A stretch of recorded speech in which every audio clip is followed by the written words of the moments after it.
राजमहल मानिक चक में अगर 2024 से 29 के बीच राजमहल में गंगा पुल का निर्माण कार्य शुरू नहीं हुआ तो 2029 के चुनाव में आपके सामने वोट मांगने नहीं आएंगे, इसका संकल्प लेते हैं। ये बातें अनंत कुमार ओझा ने राजमहल में नामांकन दाखिल करने के बाद अनुमंडल कार्यालय से बाहर निकलने के दौरान पत्रकारों से कहा। उन्होंने बताया कि साहिबगंज में गंगा पुल के वादे जो उन्होंने पूरे किए हैं, अब राजमहल की बारी है। प्रदेश में भाजपा संगठन की सरकार पूर्ण बहुमत से बनेगी। इसके बाद उन्होंने बाबू प्लॉट में आयोजित नामांकन रैली को संबोधित करा और कहा कि राज्य में जो तुष्टीकरण की राजनीति चल रही है, ये जो डेमोग्राफी को बदलने का काम किया जा रहा है, उसे राज्य की जनता बखूबी समझ रही है। इसका जवाब जनता चुनाव के वोट डाल कर देगी। प्रदेश में भय, भूख और भ्रष्टाचार का बोलबाला है। भाजपा की सरकार आते ही इसे दूर किया जाएगा। प्रतिवर्ष 1 लाख नौकरी की गारंटी देते हुए उन्होंने कहा कि इसके अलावा 1 लाख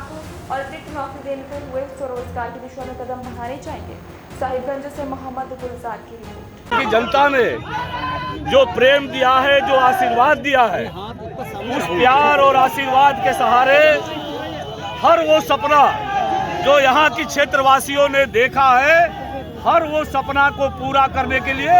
कोई कोर कसर नहीं छोड़ेंगे। और एक विषय, जैसे मैंने अनंत ओझा जो कहता है उसको हर हाल में पूरा करता है, जैसे मैंने साहिबगंज में यह जनता से आह्वान किया था कि अगर मुझे गंगा पुल बनाने का काम मेरे कार्यकाल में नहीं हुआ तो मैं अनंत ओझा खुद के लिए वोट मांगने आपके चौखट पर नहीं आऊंगा। आज ये नामांकन के बाद मैं आज ये राजमहल वासियों को संकल्प ले कहता हूँ कि अगर 2024 से 29 के बीच में राजमहल मानिक चक गंगा पुल का काम चालू नहीं हुआ तो 2029 का जब चुनाव आएगा तो अनंत ओझा खुद के लिए वोट मांगने के लिए राजमहल की जनता के सामने नहीं जाएगा।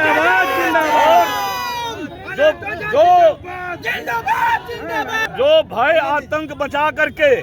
जो भयपूर्ण वातावरण बना करके इस राज्य के अंदर वोट बैंक की राजनीति के लिए जो तुष्टीकरण का खेल चल रहा है, जो यहाँ की डेमोग्राफी को बदलने का खेल चल रहा है, जो दियारा के जमीन को कटाव से पीड़ित है, जो खास महल की समस्या है, उसका अस्थायी समाधान करने की दिशा में रघुवर सरकार ने प्रयास किया था, उसका सरलीकृत करने का काम, ऐसे जो जनहित के मुद्दे हैं और उससे भी आगे बढ़ करके मैं जब कहता था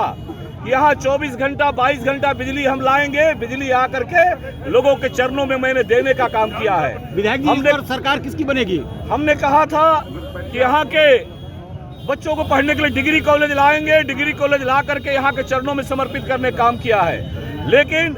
आने वाला समय में रोजगार का विषय, क्योंकि आधारभूत संरचनाएं, 4 लेन का काम हो, गंगा पुल का काम हो, बिजली की व्यवस्था में सुधार हो, ये सारी रचनाएं हो गई है। अब आने वाला समय में हमारे लिए रोजगार एक प्रमुख मुद्दा बनेगा कि यहाँ पर जो उद्योग बंद हुआ इस सरकार में, चाइना क्ले बंद कर दिया गया षड्यंत्र के तहत, यहाँ की बड़ी बड़ी चाइना क्ले की फैक्ट्रियों को एक योजना पूर्वक षड्यंत्र करके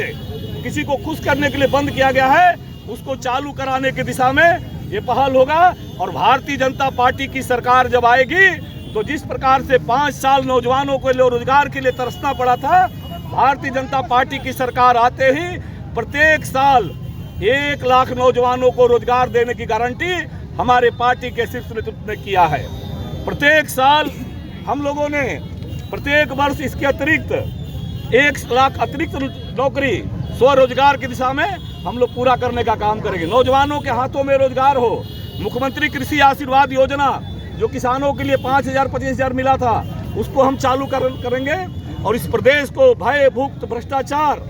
और रोजगार के साथ